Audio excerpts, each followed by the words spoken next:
The Arizona hills stretched out like ancient sleeping beasts, their backs turned golden in the late afternoon sun. Summer was fading and the air carried the first whispers of autumn, crisp, clean, and tinged with the scent of pine and dust. In these hills, silence reigned, broken only by the occasional call of birds and the soft rustle of wind through the sparse trees. Mason Reed moved like a shadow through the underbrush, his weathered boots making no sound on the forest floor. Sweat beaded on his forehead beneath the brim of his worn hat, but his breathing remained steady, controlled.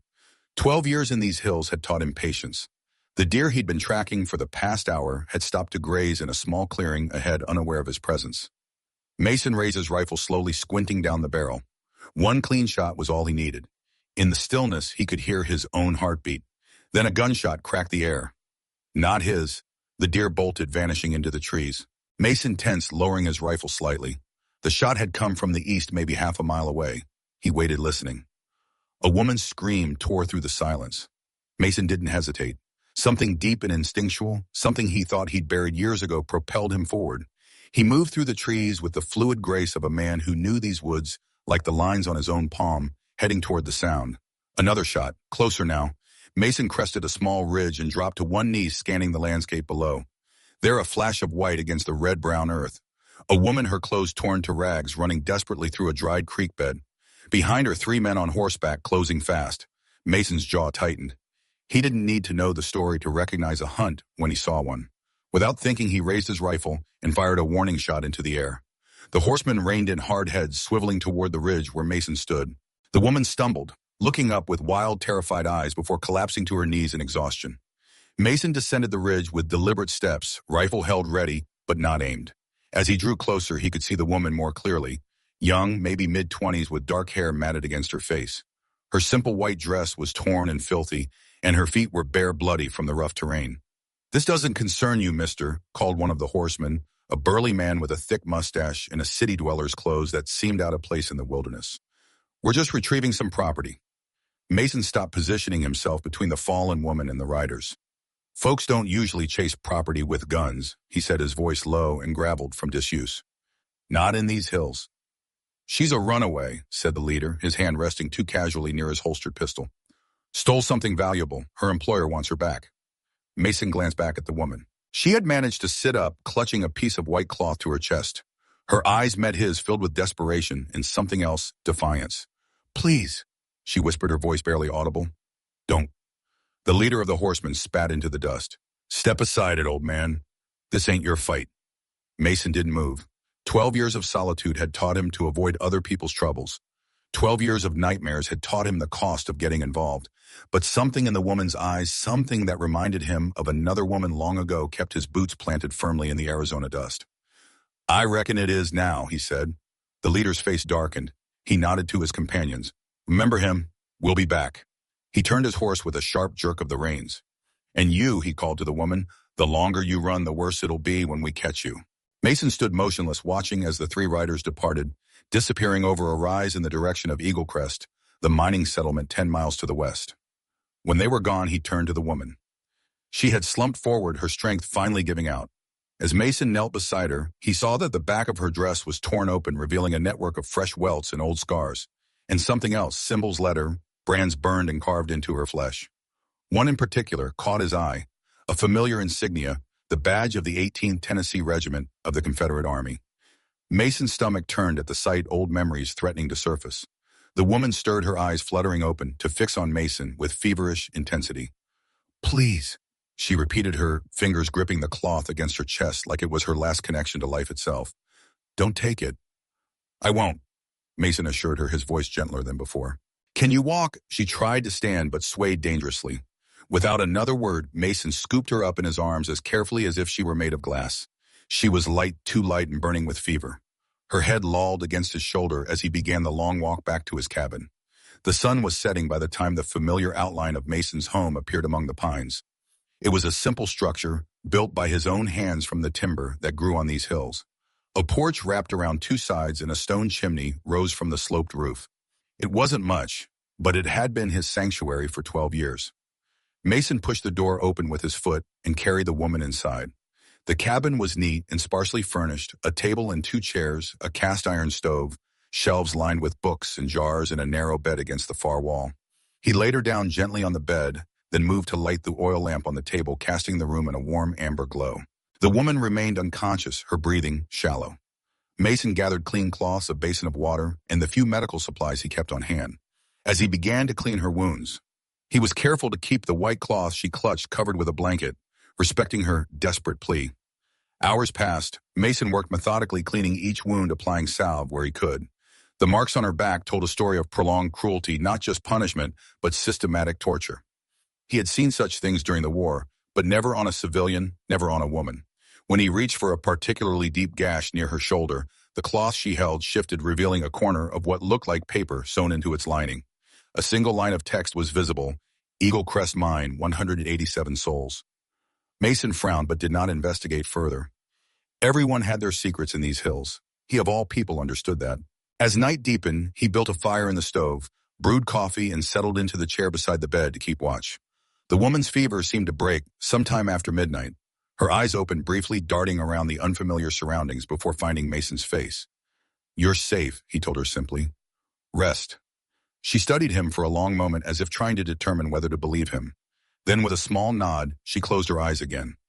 Mason remained in the chair until dawn, dozing fitfully, old nightmares mixing with new concerns. When first light filtered through the cabin's small windows, he rose stiffly and went to check on his patient. The woman was awake, watching him with wary eyes. Some of the fear had left her face, replaced by cautious assessment. She had pulled herself up to sit against the wall, the white cloth still clutched protectively to her chest. "Water," Mason offered, holding out a tin cup. After a moment's hesitation, she reached for it with a trembling hand. "Thank you," she whispered, her voice rough from disuse. Mason nodded and turned to the stove, giving her space. "I've got coffee brewing and some oats for breakfast if you think you can keep it down." "Why are you helping me?" The question was direct, her tone guarded. Mason paused, considering. It was a fair question, one he'd asked himself during the long night. "Seemed like the right thing to do," he finally said, knowing it wasn't the whole truth, but unable to articulate the rest. "Those men will come back." "Probably." Mason poured coffee into 2 mugs. "But they won't find you easy to take." She accepted the mug he offered, warming her hands around it. "You don't know what you're getting involved in." "No," Mason agreed, "I don't." He pulled the chair closer to the bed and sat, meeting her gaze directly. "My name's Mason Reed. This is my cabin. You're welcome to stay until you're healed up, or longer if you need. I don't ask questions that aren't mine to ask." The woman took a sip of coffee, then looked down into the dark liquid, as if it might contain answers. "Eleanor," she finally said. "Eleanor Hayes, but most people call me Nell."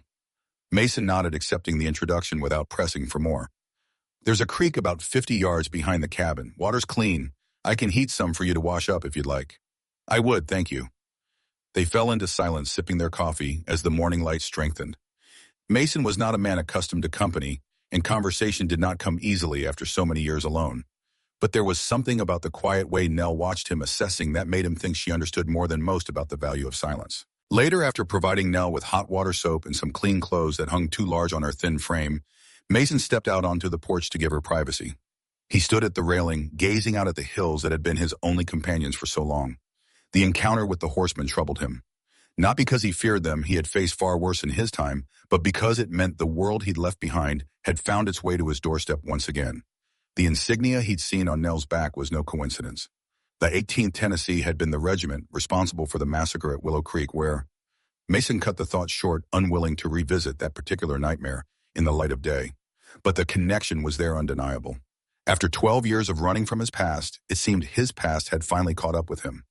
A soft sound behind him announced Nell's presence. She stepped onto the porch, moving gingerly, the oversized shirt and trousers, making her appear even more fragile. Her dark hair, now clean and damp, hung in waves past her shoulders. The white cloth was still in her hands, folded neatly.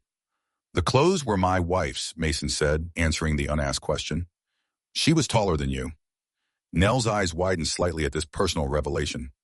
"Where is she now?" "Buried in Tennessee." Mason's tone made it clear he wouldn't elaborate further. Nell nodded, respecting the boundary.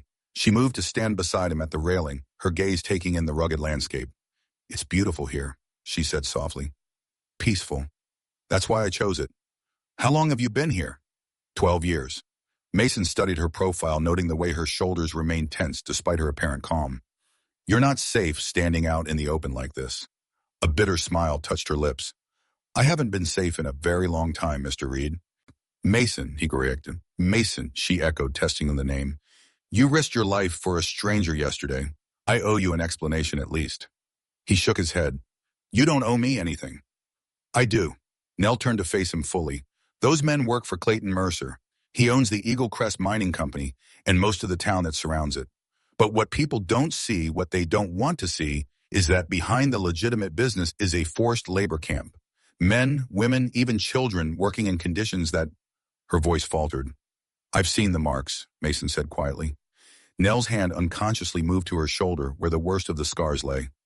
They're not just for punishment. They're for identification. Each worker is marked with symbols that show which section they belonged to, who their overseer is. The brands make it easier to identify runaways. And the insignia, the 18th Tennessee. A shadow crossed Nell's face. Mercer was a colonel in the Confederate Army during the war. The 18th was his regiment. He's proud of his history, makes sure everyone knows it. Mason's jaw tightened, so his suspicion had been correct. How many times have you tried to escape? This is the third. Nell's voice was steady, but her hands trembled slightly. The first time they broke my nose and locked me in the box for 3 days. The second, she trailed off, her eyes distant. The second time was worse. This time they'll kill me if they find me. Why, what's different? Nell hesitated, then carefully unfolded the white cloth in her hands. Inside, sewn into the lining, was a folded piece of paper. Because of the us, she said, revealing a torn page covered in cramped handwriting, names, dates, numbers. It's part of Mercer's ledger. The real one, not the sanitized version he shows to government inspectors. It lists every person in the camp, where they came from, how they were acquired. Mason studied the document, his expression grim. At the top of the page were the words she had glimpsed earlier: Eagle Crest Mine, 187 souls. There are more pages, Nell continued, locked in Mercer's office at the main mine. This alone isn't enough proof to shut him down, but it's enough to get someone asking questions. That's why they want me back so badly. Not just because I ran, but because I took this. Mason handed the document back to her. You're planning to get the rest. It wasn't a question, but Nell answered anyway. I have to, not just for myself, but for all of them. Her eyes met his fierce despite her weakened state. I know you don't want trouble. I'll leave as soon as I'm able. Mason was silent for a long moment, looking out at the hills that had been his refuge for so long. The smart thing, the safe thing, would be to let her go, to return to the solitude he'd built his life around. But the insignia of the 18th Tennessee burned in his mind, linking past to present in a way that felt like fate. No, he finally said. You'll stay, at least until we figure out what to do. Nell looked at him in surprise. Before Mason could respond, a movement at the edge of the clearing caught his eye. A figure on horseback approaching from the eastern trail. Mason tensed, reaching instinctively for the rifle he'd left inside. Get in the cabin, he ordered, his voice low. Nell obeyed without question, slipping through the door. Mason remained on the porch, his hand resting on the railing, near a hidden knife he kept wedged in the wood. The rider came into clear view, a tall man with copper skin and long black hair pulled back at the nape of his neck. He wore a mixture of traditional Apache clothing and Western attire: buckskin pants, a blue cotton shirt, and moccasins instead of boots. When he saw Mason, he raised a hand in greeting.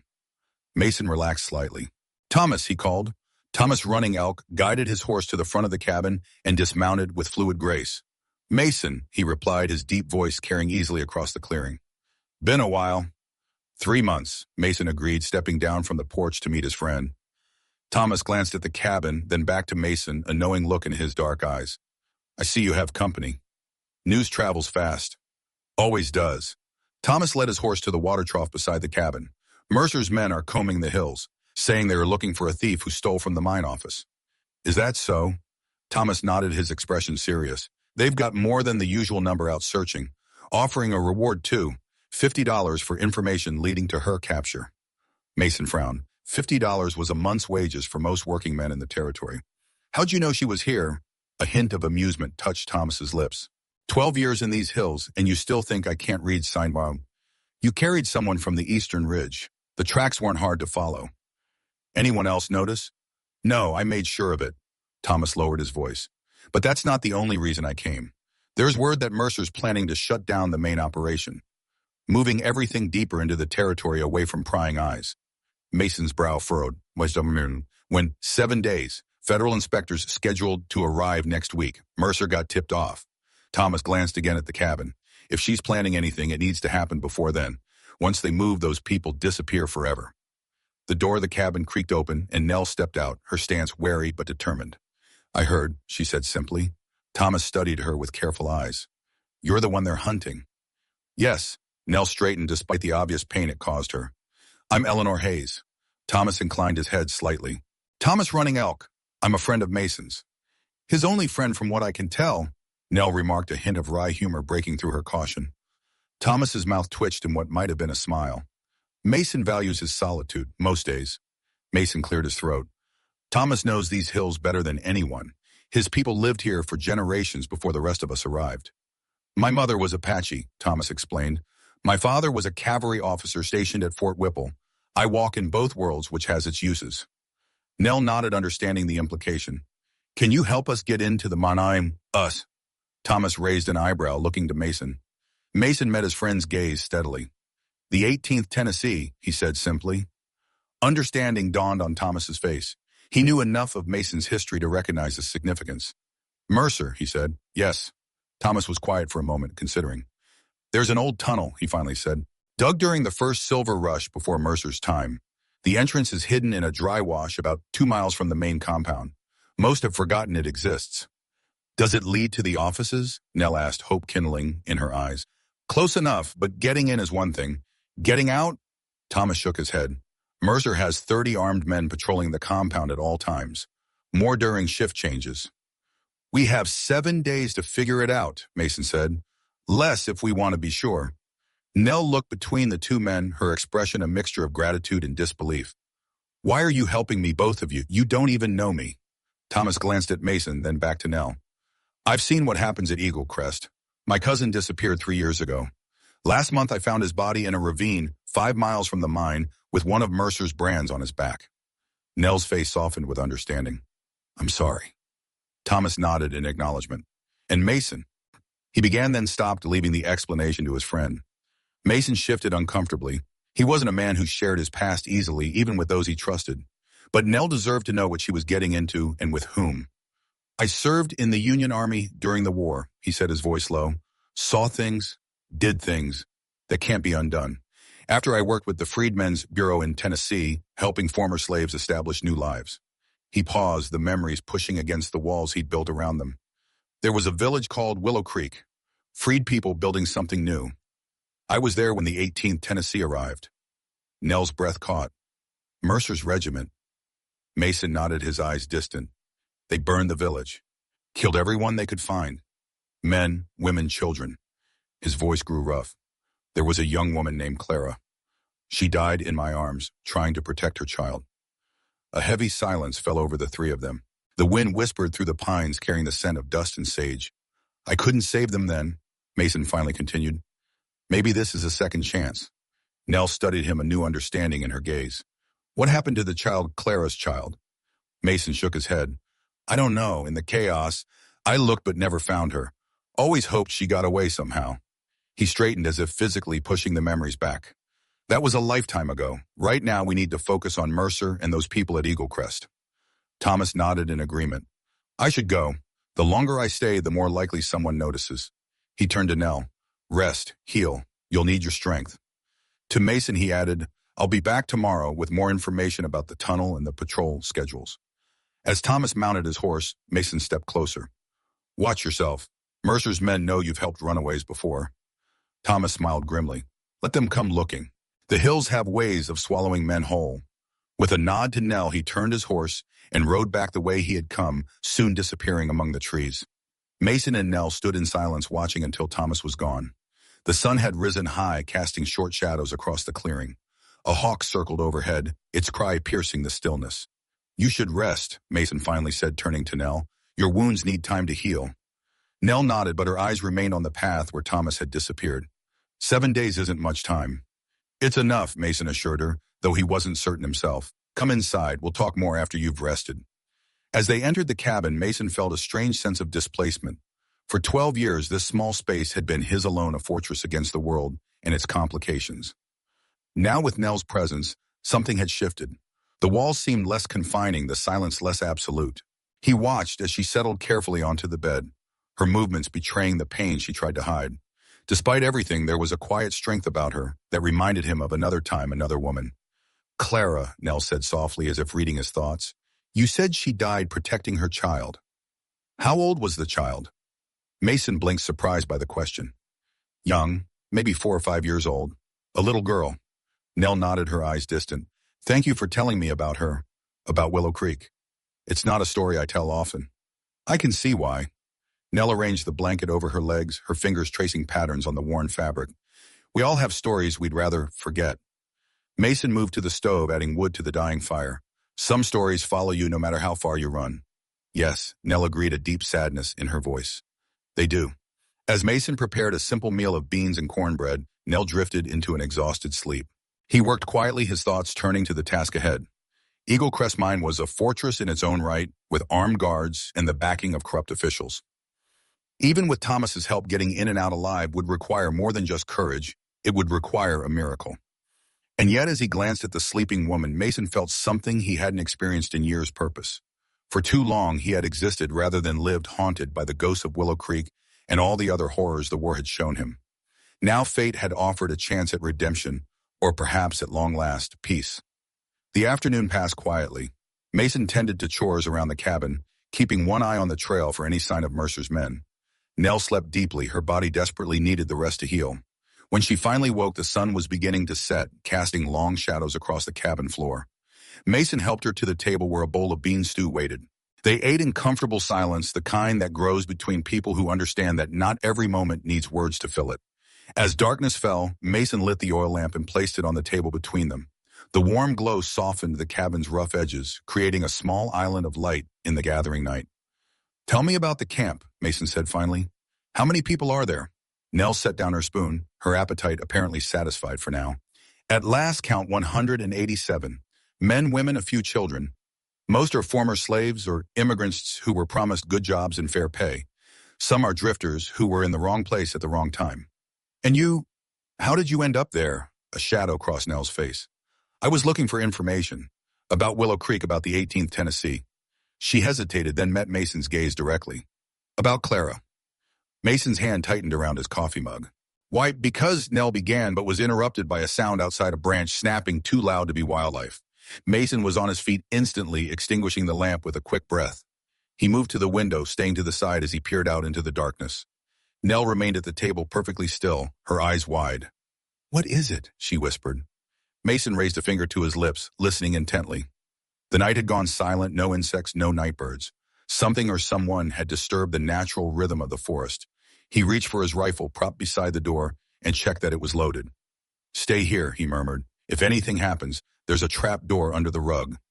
Root cellar, hide there. Before Nell could respond, Mason slipped outside, moving like a shadow across the porch and down the steps. The night air was cool against his skin, carrying the scent of pine and something else, tobacco smoke. Someone was nearby watching. Mason circled the cabin, keeping to the deepest shadows, his rifle held ready. Years of solitude had sharpened his senses, made him attuned to the smallest disruptions in his domain. There a darker shadow among the pines at the edge of the clearing. The ember of a cigarette glowed briefly, then was quickly extinguished. Moving silently, Mason approached from behind, using the trees for cover. The figure was crouched at the forest's edge, a spyglass trained on the darkened cabin. Mason could make out the silhouette of a wide-brimmed hat and the outline of a pistol at the man's hip. One of Mercer's scouts, no doubt, sent to confirm Nell's location before the others returned in force. Mason raised his rifle but hesitated. A gunshot would alert any others who might be nearby. Instead, he set the rifle carefully against a tree and drew the hunting knife from his belt. 3 more silent steps brought him directly behind the crouching figure. In one fluid motion, Mason clamped a hand over the man's mouth and pressed the knife to his throat. Don't move, he whispered into the scout's ear. Don't make a sound. The man froze, his body rigid with fear. Mason could feel his pulse racing beneath the blade. I'm going to ask questions. You're going to nod or shake your head. Understand, a slight nod. Are you alone? Another nod. Here to find the woman. Nod. More men coming. A pause, then a reluctant nod. When the man couldn't answer this with a gesture, Mason eased the pressure on his mouth slightly, keeping the knife firmly in place. Whisper, he warned. Dawn, the scout rasped. Blackwood's bringing 6 men. Said to confirm she was here first. Blackwood.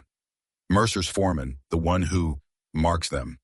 Mason's jaw tightened. Does Mercer know where she is? Not for certain, but he knows someone helped her. Figured it might be you living out here all isolated. Why me specifically? The scout swallowed nervously, the movement pressing his throat against the knife edge. Don't know. Blackwood just said Mercer had a special interest in you. Said you two had history. So Mercer remembered him. After all these years, the connection to Willow Creek remained. Please, the scout whispered. I'm just doing it. Got a family to feed. A job that involves hunting people like animals. I don't work the mine, just scout for them sometimes when they need extra eyes. Mason considered his options. Killing the man would buy them time, but it would also confirm their location once he failed to report back. Letting him go meant certain attack at dawn. Listen carefully, Mason said, his voice low and dangerous.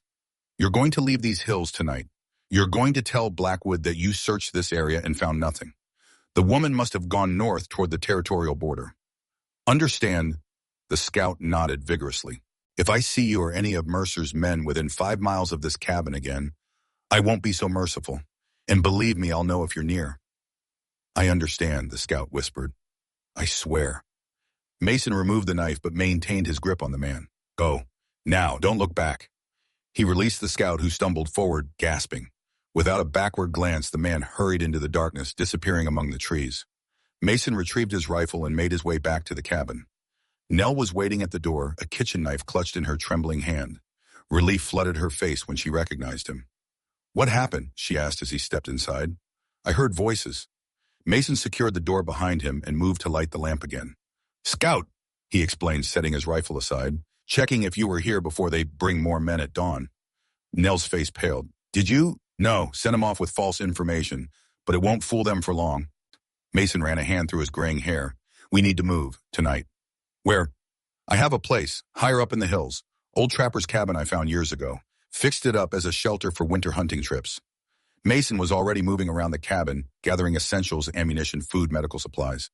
Nell rose from her chair, wincing at the pain, but determined to help. How far? 4 miles. Rough terrain. Mason glanced at her, concern evident in his eyes. Can you make it? Nell straightened a fierce resolve, replacing the fear on her face. I'll make it. Mason nodded, respecting her determination. Pack light, only what we absolutely need. As they prepared for the journey, Mason felt a familiar tension building in his chest, the anticipation of conflict, the knowledge that blood would likely be spilled before this was over. For 12 years he had avoided violence, had built a life around solitude and simplicity. Now in the space of a day he had committed himself to a path that could only end in confrontation. And yet, watching Nell carefully fold her precious document into a small pouch, he knew he couldn't have chosen differently. Some fights found you no matter how far you ran. Within an hour they were ready. Mason extinguished all signs of life in the cabin, making it appear as if no one had been there for days. He led Nell out the back into the darkness of the forest, following a narrow trail that wound upward into the hills. The night was clear, the stars providing just enough light to navigate by. Mason set a careful pace, mindful of Nell's injuries, stopping frequently to let her rest. She never complained, though he could see the pain etched in the tight lines around her mouth. We're being followed, aren't we? She asked during one such rest, her voice barely above a whisper. Mason, who had been listening to the night sounds, nodded. The scout didn't believe me, or didn't trust his chances against Blackwood if he returned empty-handed. How many? Just him for now, but he'll signal the others at first light. Nell's hand went to the pouch at her waist where the document was stored. If they catch us. They won't. Mason interrupted, his tone leaving no room for doubt. Come, we're nearly there. They continued upward of the trail, growing steeper, more challenging. Mason helped Nell over the rough spots, impressed by her resilience despite her weakened state. Finally, as the eastern sky began to lighten with the first hints of dawn, they reached a small plateau nestled between 2 rocky outcroppings. The trapper's cabin was little more than a sturdy shack built against the lee of a cliff for protection from the wind. Its weathered logs had turned silver with age, making it nearly invisible against the surrounding stone.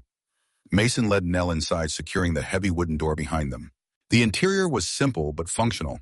A stone fireplace, a narrow cot, shelves stocked with preserved food and supplies. Mason quickly built a small fire, keeping it low to minimize smoke. Rest, he told Nell, gesturing to the cot. We're safe for now. I'll keep watch. Nell sank onto the cot, exhaustion evident in every line of her body. Wake me if anything happens, she insisted. I will. As Nell drifted into an uneasy sleep, Mason positioned himself by the single window, rifle ready. The first rays of sunlight were touching the distant hills, illuminating the vast, rugged landscape. Somewhere out there, Mercer's men were searching, closing in. And beyond them at Eagle Crest, my 187 souls waited in darkness, not knowing that their fate now rested in the hands of a broken soldier and a wounded woman. Mason settled in for the long watch, his mind turning to the plan, taking shape in his thoughts. 7 days until Mercer moved his operation. 7 days to infiltrate a heavily guarded compound, retrieve evidence, and somehow free those imprisoned there. It wasn't just a fight for Nell's freedom anymore. It had become something larger, a chance to confront the ghosts that had haunted him since Willow Creek, to finally face the man whose orders had destroyed so many lives. As the sun climbed higher, Mason kept his eyes on the forest below, watching for any sign of pursuit. The day would be long, but for the first time in 12 years, he wasn't simply waiting for time to pass. He had found his purpose again, and this time he wouldn't fail. The day passed with agonizing slowness. Mason divided his time between watching the forest below for signs of pursuit and tending to Nell, whose fever had returned as exhaustion took its toll.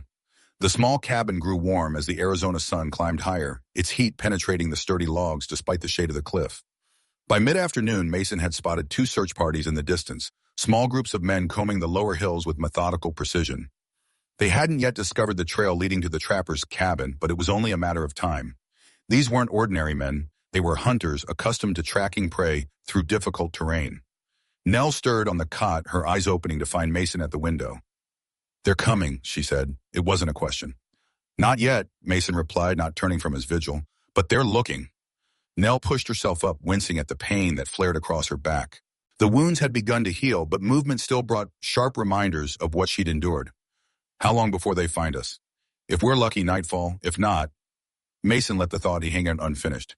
Nell nodded, understanding the implications. She reached for the water canteen beside the cot and took a careful sip. "What then?" Mason finally turned to face her, his weathered features set in grim determination. "Then we move again. There are caves higher up, places only Thomas and I know about. And after that, we can't keep running forever, Mason." "No," he agreed. "We can't." A heavy silence filled the cabin, broken only by the occasional crackle from the dying fire. Nell studied Mason's face, noting the lines etched by years of solitude and unspoken pain. Despite having known him for barely a day, she felt a connection, a shared understanding that went beyond words. "You've been running for 12 years, she said softly. "Since Willow Creek." Mason's jaw tightened almost imperceptibly. "Not running, hiding. Is there a difference?" His eyes met hers, and for a moment the carefully constructed walls behind them seemed to waver. "Hiding means you're still fighting, just waiting for the right moment. Running means you've given up entirely." Nell absorbed this distinction, turning it over in her mind. "And now, are you still hiding, or are you ready to fight?" Before Mason could answer, a distant sound caught his attention, the muffled report of a rifle followed by another. He moved swiftly to the window, peering out with narrowed eyes. "What is it?" Nell asked, tension evident in her voice. "Signals," Mason replied. "They found something." The minutes stretched into an hour as Mason maintained his watch, tracking the movements of the search parties through subtle signs, distant shouts carried on the wind, the flash of sunlight on metal birds taking flight from disturbed trees. The hunters were moving in a new direction now, converging on a point to the north. "They've lost our trail," Mason finally said, a hint of relief in his voice. "Something's drawn them away." Nell joined him at the window, careful to stay back in the shadows. In the valley below, they could see riders moving with purpose, heading away from their location. "Thomas," she suggested. "Possibly. He knows these hills well enough to leave false trails." As the last of the search parties disappeared from view, Mason allowed himself to relax slightly. He moved to the fireplace and added a few small sticks, building the flames just enough to heat water for coffee. The familiar ritual brought a sense of normalcy to the tense situation. "You never answered my question," Nell said, settling onto a rough-hewn stool near the fire. "Are you ready to fight?" Mason measured coffee grounds into a battered pot with careful precision. "I've been fighting ghosts for 12 years, he said quietly. "Maybe it's time to face the real enemy." Nell watched him work, his movements efficient and practiced. "Mercer," she said. "Mercer," Mason confirmed, "and men like him who think they can own others, who use power to crush the weak." He placed the pot on the fire. "The war was supposed to end that. So many died believing they were fighting for something better." "But it didn't end," Nell observed. "It just changed forms." Mason nodded, his expression distant. "When I found Willow Creek burning, something in me broke. I'd seen terrible things during the war, but this was different. These were families trying to build new lives, children playing in gardens their parents had planted." His voice grew rough with emotion. "And Clara, She was barely more than a girl herself, clutching her daughter, begging me to save her child even as she bled out in my arms. Nell's eyes glistened with unshed tears. What happened to the child? I tried to find her in the chaos. Searched for hours, but... Mason shook his head. I never knew if she survived or if Mercer's men took her. It's one of many ghosts that haunt me. The coffee began to bubble, filling the cabin with its rich aroma. Mason removed it from the fire and poured 2 cups, handing one to Nell. She accepted it gratefully, warming her hands around the tin mug. I was 5 years old when Willow Creek burned, she said softly. Mason froze his cup halfway to his lips. Something in her tone made his heart stutter in his chest. My mother was helping the other women tend the communal garden. Nell continued, her gaze fixed on the swirling coffee. I was playing nearby with the other children when the riders came. There was so much noise, shouting, gunfire, screaming. My mother grabbed me and ran for the trees. She took a shaky breath. We almost made it, but a bullet caught her in the back. She fell, still holding me. Mason set his cup down, a terrible suspicion forming in his mind. Nell. She looked up, meeting his gaze directly. She told me to run, to hide, not to come out, no matter what I heard. Her last words were about you, a Union soldier with kind eyes who would help me if I could find him. A single tear traced its way down her cheek. I hid in a hollow log until nightfall. When I finally came out, the village was gone. Everyone was gone, including you. Mason stared at her, unable to speak as the full implication of her words sank in. Clara, he finally managed. Your mother was Clara. Nell nodded, her eyes never leaving his. I spent years piecing together what happened that day. Found others who survived, learned about the 18th Tennessee, about Colonel Mercer. When I was old enough, I started searching for him and for you. A bitter smile touched her lips. Found Mercer first. That's how I ended up at Eagle Crest. Mason's mind reeled with the revelation. The child he had searched for, the one whose fate had haunted him for 12 years, was sitting before him and now grown alive, and somehow connected to him once more through a twist of fate that defied explanation. I thought, he began, his voice hoarse with emotion. All these years I thought I'd failed her. Failed you. You didn't, Nell said firmly. My mother's last memory was of kindness, a soldier who tried to help when no one else would. She believed in you, even at the end. Mason turned away, overcome. He moved to the window, needing space to process the flood of emotions threatening to drown him. Outside, the sun was beginning its descent toward the western horizon, casting long shadows across the hills. The beauty of it seemed at odds with the turmoil within him. I should have found you, he said without turning. Should have looked harder. You couldn't have, Nell replied gently. I was too frightened to call out, even when I heard people searching. By the time I emerged, everyone was gone. What happened to you after? An old freed woman named Hannah found me wandering the next day. She took me in, raised me as her own. When I was 12, she told me everything she knew about Willow Creek, about my mother. Nell's voice softened with memory. Hannah was a good woman, taught me to read, to think for myself. When she died 5 years ago, I decided it was time to find answers. Mason turned back to face her, his expression transformed by a newfound clarity of purpose. And now you have. Some, Nell acknowledged, but Mercer is still free, still hurting people. The ledger is just a beginning. I want justice for my mother, for everyone at Willow Creek, and for the 187 souls trapped at Eagle Crest. We'll get it, Mason promised, the words carrying the weight of an oath. Together, a sound, outside the soft whistle of a canyon wren repeated 3 times, interrupted the moment. Mason moved instantly to the door, rifle in hand. Thomas, he explained to Nell's questioning look. Moments later, Thomas Running Elk slipped inside, his movements silent, despite his haste.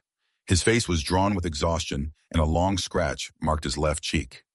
Mercer's men are everywhere, he reported, accepting the cup of water Mason offered. I led them north with false tracks, but they'll figure it out by morning. You're hurt, Nell observed, gesturing to the scratch. Thomas touched it absently. Branch, not bullet. I'm fine. He studied the two of them with keen eyes. Something's changed. Mason glanced at Nell, who nodded slightly, giving permission to share her story. Briefly, Mason explained what he had learned about Nell's identity and her connection to Willow Creek. Thomas listened without interruption, his expression growing increasingly grave. When Mason finished, he turned to Nell with newfound respect. The spirits work in mysterious ways, he said, bringing you full circle after so many years. Do you believe in destiny, Thomas? Nell asked. A hint of a smile touched his lips. I believe that nothing in this world happens without purpose.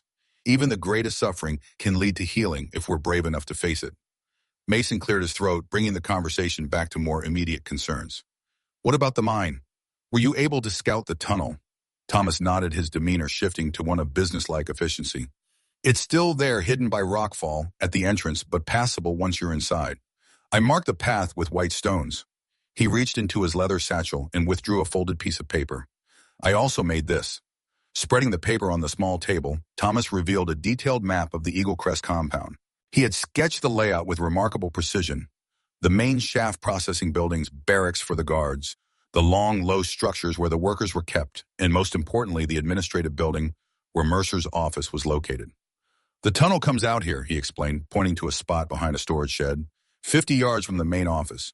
Guards patrol every 15 minutes along this route. His finger traced a path between buildings. Most of the armed men are stationed here, here, and here. He indicated 3 guard posts. Mason studied the map intently, his military training evident in the way he analyzed the tactical situation. What about inside the office?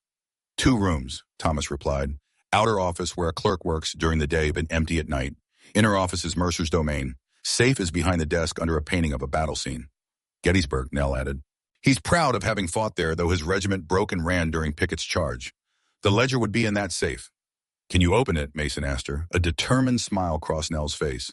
I worked as Mercer's housemaid for 3 months before he sent me to the mine. I've seen him open it many times. The combination is his wife's birthday, April 18, 1832. Thomas raised an eyebrow, impressed. You were planning this escape for some time. Since the day I arrived, Nell confirmed. I just didn't expect to find Mason in the process. She turned to him. Or to learn that the soldier my mother spoke of had been searching for me all these years. A comfortable silence fell over the cabin as each of them contemplated the strange workings of fate that had brought them together. Outside, the sun was setting, painting the western sky in brilliant hues of orange and gold. Thomas was the first to speak, his voice low and urgent. There's something else you should know. While I was near the compound, I overheard Blackwood Mercer's foreman talking to the guards. They're accelerating the timeline. The move is happening in 3 days, not 7. 3 days, Nell's face paled. That's not enough time. It has to be, Mason said firmly. Once they move those people deeper into the territory, we'll never find them again. Thomas nodded in agreement. The federal inspector got delayed in Prescott. Won't arrive for another week. Mercer's taking advantage of the extra time to disappear completely. Mason paced the small confines of the cabin, his mind working through the implications. We need to move fast, but not recklessly. If we fail, those people have no hope. What about the law? Nell asked. Surely the territorial marshal would act if he knew. Thomas and Mustin exchanged knowing glances. Marshal Davis is in Mercer's pocket, Thomas explained gently. Has been for years. Why do you think no one investigates the disappearances around Eagle Crest? Nell's expression hardened with understanding. So we're alone. Not entirely. Mason said, a plan beginning to take shape in his mind. I have a friend, Edgar Sullivan, former Union officer, now sheriff in Yavapai County. He's a good man, incorruptible. If we can get the ledger to him, he'll act regardless of Mercer's connections. Can you reach him in time? Thomas asked. I need to write to him tonight. If you can get the letter to Prescott by tomorrow evening, he could be here with deputies the day after. Thomas considered this, mentally calculating distances and travel times. It's possible. 30 miles to Prescott if I cut across the mountains. Hard riding, but I know the trails. That still leaves us with the problem of getting the ledger, Nell pointed out, and keeping Mercer from moving everyone before Sullivan arrives. Mason returned to the map, studying it with renewed focus. We go tomorrow night, he decided. Just the 2 of us. He looked up at Thomas. You'll be more valuable delivering the letter and guiding Sullivan back. Thomas nodded, accepting the logic. What's the plan? As night deepened around the small cabin, the 3 conspirators bent over the map, their voices low and intent, as they formulated a strategy that would either bring justice to Eagle Crest or cost them their lives. The stakes could not have been higher, not just for themselves, but for the 187 souls whose freedom hung in the balance. Dawn broke clear and cold over the Arizona hills. Mason stood on the small clearing outside the trapper's cabin, watching as Thomas mounted his horse for the journey to Prescott. The letter to Sheriff Sullivan was secured inside his jacket, its contents a careful balance of facts and urgency, without revealing too much that could incriminate them if it fell into the wrong hands. Ride safe, Mason said, clasping his friend's arm in farewell. We'll meet you at the rendezvous point in 2 days. Thomas nodded, his expression solemn. May the spirits of your ancestors guide your path, he said, using a traditional Apache blessing. And may they blind the eyes of your enemies. With a final nod to Nell, who stood in the cabin doorway, Thomas turned his horse and disappeared into the morning mist that clung to the higher elevations. Mason watched until he was gone, then turned to Nell. We should rest while we can. Tonight will test us both. They spent the day in quiet preparation, checking and rechecking the few weapons they possessed. Mason's rifle, a revolver Thomas had left with them, and the hunting knife Mason always carried. Nell practiced opening a small box with a similar combination lock to the one she would face in Mercer's office, her fingers growing more confident with each attempt. As the afternoon waned, Mason found himself drawn to the cabin's single window, gazing out at the vast Arizona landscape. The beauty of it still moved him even after 12 years. The rugged hills, the distant mountains, the endless sky.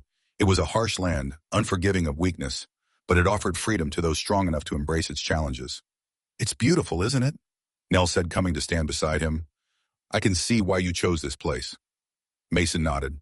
After Willow Creek, I couldn't bear to be around people. Their faces reminded me of all those I couldn't save. But the land, it doesn't judge. Doesn't ask questions. Just accepts you as you are. And now, Nell asked softly, after tonight, if we succeed, will you return to your solitude? The question caught Mason off guard. He had been so focused on the immediate task that he hadn't considered what might come after. I don't know, he admitted. For 12 years, this life has been enough. But now you've remembered there's a world beyond these hills, Nell finished for him. Perhaps. Mason turned to her, struck by how different she looked from the desperate, wounded woman he'd found just days ago. Though still bearing the physical marks of her captivity, there was a strength in her eyes now, a determination that spoke of resilience beyond her years. What about you? What will you do when this is over? Nell considered the question, her gaze turning distant. I've spent so long looking backward, searching for answers for justice, that I've never really thought about the future. A small smile touched her lips. Maybe that's a gift waiting on the other side of tonight, the chance to look forward instead of back. As the sun began its descent toward the western horizon, they made their final preparations. Both dressed in dark clothing that would blend with the night. Nell bound her hair tightly beneath a cap and darkened her face with ash from the fireplace. Mason checked their weapons one last time, then studied the map Thomas had drawn until he could recall every detail from memory. Remember, he told Nell as they prepared to depart, if anything goes wrong, if we get separated, make for the rendezvous point. Don't wait for me, don't try to help. Just get yourself to safety. I won't leave you behind, Nell said firmly. You might have to, Mason countered, his expression grave. The ledger is what matters. Those people at Eagle Crest are what matter. One life, even mine, isn't worth sacrificing them all. Nell wanted to argue, but recognized the hard truth in his words. The same goes for you, she said instead. If I'm caught, you take the ledger and go. Promise me. After a moment's hesitation, Mason nodded. I promise. They left the cabin as the last light faded from the sky, making their way down the steep trail with careful steps. The moon was just past full, providing enough light to navigate by, but also increasing the risk of detection. They moved in silence, each lost in their own thoughts as they descended toward Eagle Crest. The journey took 3 hours of careful travel through increasingly difficult terrain. As they neared the mining compound, they could see the glow of lanterns illuminating the night guard posts, administrative buildings, and the processing facility that never fully shut down. From their vantage point on a rocky outcropping, they could make out the movements of guards patrolling the perimeter, their rifles glinting occasionally in the moonlight. Mason gestured for Nell to follow him as he led the way to the dry wash Thomas had described. The entrance to the old tunnel was well hidden, just as Thomas had said, marked only by a subtle arrangement of white stones that would be invisible to anyone not specifically looking for them. After ensuring they weren't observed, Mason moved the stones aside to reveal a narrow opening, barely large enough for a person to squeeze through. He went first, sliding into the darkness with practiced ease, then helped Nell follow. Once inside, they replaced the stones to conceal their entry. The tunnel was low and narrow, forcing them to proceed in a crouched position. The air was stale, heavy with the scent of earth and old timbers. Mason struck a match, its feeble light revealing rough walls supported by wooden beams that had begun to rot with age. Small creatures scurried away from the sudden illumination. Stay close, Mason whispered, extinguishing the match after memorizing the immediate path. Follow the wall with your hand. The tunnel runs straight for about 200 yards, then branches. We take the right fork. They moved forward in darkness, the only sounds their careful breathing and the occasional drip of water from the ceiling. The tunnel seemed to press in around them, a living entity that resented their intrusion. Nell fought against a growing sense of claustrophobia, focusing instead on the task ahead and the freedom that lay on the other side of success. After what felt like an eternity, but was likely only 20 minutes, they reached the end of the tunnel. A small shaft of moonlight penetrated through cracks in the boards that had been used to seal the exit. Mason listened intently, then carefully removed the boards one by one, setting them aside without a sound. They emerged behind a storage shed just as Thomas had indicated. The administrative building was visible 50 yards away, its windows dark except for a single lamp burning in what must have been Mercer's office. Guards patrolled along set routes, their movements predictable as they passed lanterns placed at regular intervals. Mason checked his pocket watch. "We have 12 minutes until the next patrol passes this way," he whispered. "Then another 15 before the one after that." Nell nodded, her eyes already fixed on their destination. "Enough time if we move quickly." They waited in the shadows until the nearest guard had passed, then darted across the open ground, keeping low and using the buildings for cover. Years of living in the wilderness had taught Mason how to move silently, and Nell followed his example, placing her feet with care to avoid any sound that might betray their presence. They reached the back door of the administrative building without incident. The lock was simple, designed to keep out curious workers rather than determined intruders. Mason had it open in seconds using the small set of picks Thomas had provided. Inside the building was silent and dark save for the faint glow of lamplight coming from beneath a door at the far end of the hallway, Mercer's office. They moved toward it with extreme caution, testing each floorboard before putting their full weight on it. At the door to the outer office, they paused, listening. No sound came from within. Mason tried the handle and found it unlocked. They slipped inside, closing the door behind them. The clerk's office was neat and orderly, with filing cabinets along one wall and a large desk positioned to screen visitors before they could reach the inner sanctum. A second door, this one made of heavy oak with a brass nameplate reading C. Mercer, stood closed at the far end of the room. Mason moved to the window, peering out to check for approaching guards. "Clear for now," he whispered, "but we need to hurry." Nell approached Mercer's door, her heart pounding so loudly she was certain it must be audible. She pressed her ear against the wood, listening for any sign of occupation. Hearing nothing, she tried the handle. Locked. "Stand back," Mason murmured, kneeling to examine the lock. It was more substantial than the one on the back door, but still within his capabilities. He worked quickly, the picks moving with surprising delicacy in his weathered hands. A soft click, and the door swung inward. Mercer's office was exactly as Nell remembered it, opulent compared to the rest of the compound, with a large mahogany desk, leather chairs, and bookshelves filled with volumes that were more for show than for reading. A decanter of whiskey sat on a silver tray, and maps of the surrounding territory covered one wall with red pins marking locations of interest. And there behind the desk hung the painting Nell had described, a dramatic depiction of Pickett's charge at Gettysburg, with the Confederate flag prominently displayed despite the historical inaccuracy of the scene. "Watch the window," Nell instructed, moving behind the desk. She carefully lifted the painting from the wall, revealing a small wall of safe just as she had described. Mason took up position by the window, dividing his attention between the compound outside and Nell's progress with the safe. She worked the combination with steady hands, her lips moving silently as she counted the turns. Right to 4 left, to on right to 32.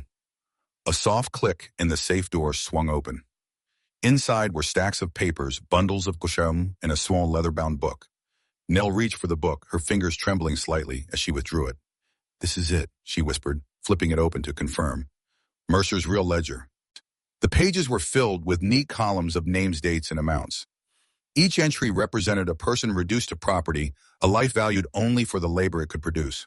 Nell found the page that matched the fragment she carried, the list of 187 souls currently imprisoned at Eaglecrest. "Got it," she said, tucking the book securely inside her shirt. "Let's go." As she closed the safe and replaced the painting, the Mason suddenly tensed at the window. "Someone's coming," he hissed. "Not a regular patrol." Nell froze, her blood turning cold. "Mercer?" "Can't tell." 2 men moving purposefully toward the building. They had perhaps a minute, no more. Mason glanced around the room, assessing their options. There was no other exit from the office, and the tunnel was too far to reach before the newcomers entered the building. "Hide," he decided, moving to the clerk's desk in the outer office. "I'll create a diversion. When they're distracted, make for the tunnel. Don't stop for anything." "Mason, Marmtu, go," he insisted, giving her a gentle push toward a large cabinet in the corner of Mercer's office. "Remember your promise." Before she could protest further, he slipped into the outer office, closing Mercer's door behind him. Nell hesitated only a moment before squeezing into the cabinet, pulling the door nearly closed, but leaving a small crack through which she could see part of the room. Outside, she heard the main door to the building open, followed by the heavy tread of boots on wooden floors. Male voices too low to distinguish words. Then Mason's voice, loud and deliberately slurred. "Evening, gentlemen. Fine night for a drink, wouldn't you say?" A moment of stunned silence, then, "Who the hell are you? How did you get in here?" Name's Collins. New guard. Started yesterday. Captain Blackwood said I could help myself to a drink if I finished my patrol early. Mason's voice had transformed completely, taking on the accent and cadence of a man from the deep south. Door was unlocked, so I figured it was all right. There's no new guard named Collins, said a second voice, suspicious and hard, and this building is off limits to everyone but Mr. Mercer and his staff. Well, now that's embarrassing, Mason drawled. Must have misunderstood the captain. Been a long day, you know how it is. I'll just be on my way. Through the crack in the cabinet door, Nell could see a sliver of the outer office. Mason was backing toward the main entrance, hands raised in a placating gesture. Two guards blocked his path, their expressions visible even from her limited vantage point, skeptical, hostile. You're not going anywhere until we sort this out, said the first guard, his hand moving to the revolver at his hip. Blackwood will want to talk to you. Now, boys, let's not make this any bigger than it needs to be, Mason said, still maintaining his fabricated identity. Just a simple misunderstanding. I'm new, still learning the ropes. Shut up, snapped the second guard, drawing his weapon. Hands where we can see them. You're coming with us to see the captain. For a brief moment, Nell thought Mason might comply, might allow himself to be taken in order to give her time to escape. Then she saw his stance shift subtly, his weight transferring into the balls of his feet. What happened next unfolded with such speed that Nell could barely track the movements. Mason lunged forward, deflecting the second guard's arm upward as the man fired. The shot went wide, splintering the ceiling. In the same fluid motion, Mason drove his fist into the man's throat, dropping him to his knees, gasping for air. The first guard managed to clear his holster, but Mason was already on him, grappling for control of the weapon. They crashed into the clerk's desk, sending papers flying. The revolver discharged, again the sound deafening in the confined space. For a heart-stopping moment, both men went still. Then the guard slumped to the floor, a dark stain spreading across his chest. Mason straightened the revolver now in his hand, his breathing heavy but controlled. He turned toward Mercer's office, his eyes meeting Nell's through the crack in the cabinet door. Go, he mouthed silently. Now. Nell pushed the cabinet door open, emerging just as shouts began to echo across the compound. The gunshots had been heard. Not without you, she insisted. Mason shook his head, gesturing to his leg. In the dim light, Nell could see that his trousers were torn, revealing a bleeding wound just above the knee. The first guard's bullet had found its mark after all. I'll slow you down, he said grimly. The ledger is what matters. Get to the rendezvous point. Thomas and Sullivan will come. Mason, go, he ordered, his voice sharp with urgency. I'll hold them off as long as I can. Give you time.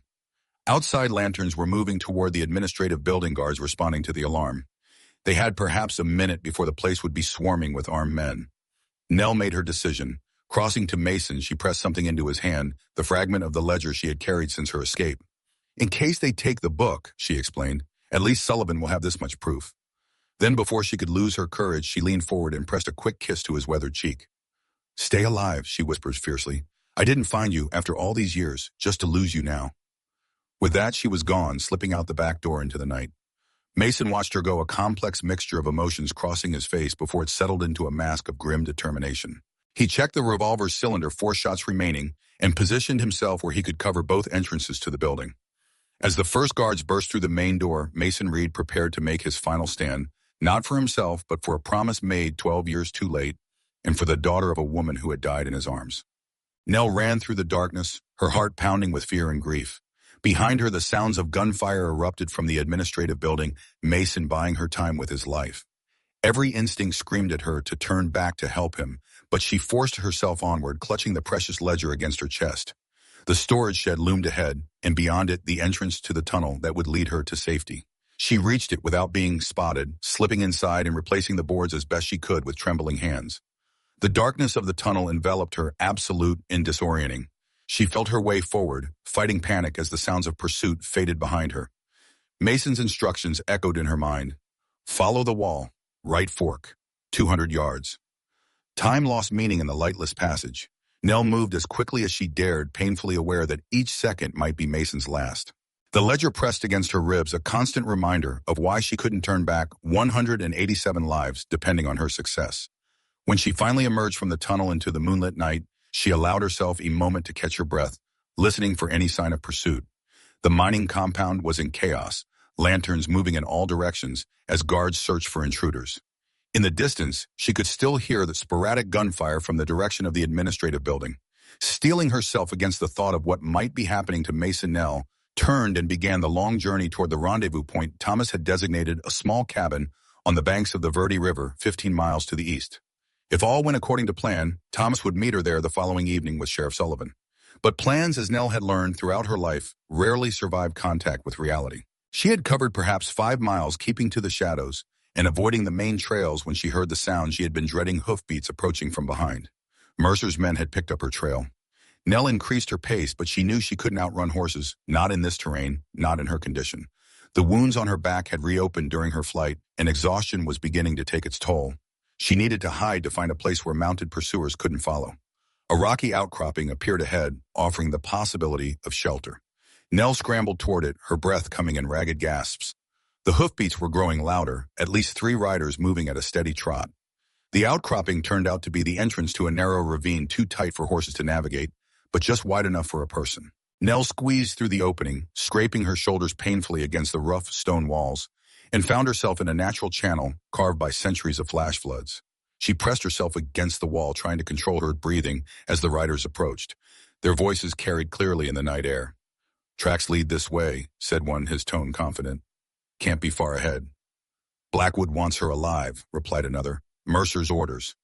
"What about the man?" A harsh laugh. "Won't be a problem anymore. Took 6 bullets before he stopped shooting. Killed 4 of our boys." Nell closed her eyes, fighting back a wave of anguish. Mason, gone. After surviving a war, after 12 years in the wilderness, after finally finding her, Clara's daughter, only to die protecting her escape. "The ravine," said the third rider, closer now. "She could have gone in there." "Too narrow for horses," observed the first. "Michaels, check it out on foot. We'll keep looking ahead in case she doubled back." Nell tensed as the sound of boots on stone reached her ears. A man was entering the ravine, moving cautiously, a lantern held high to illuminate the way.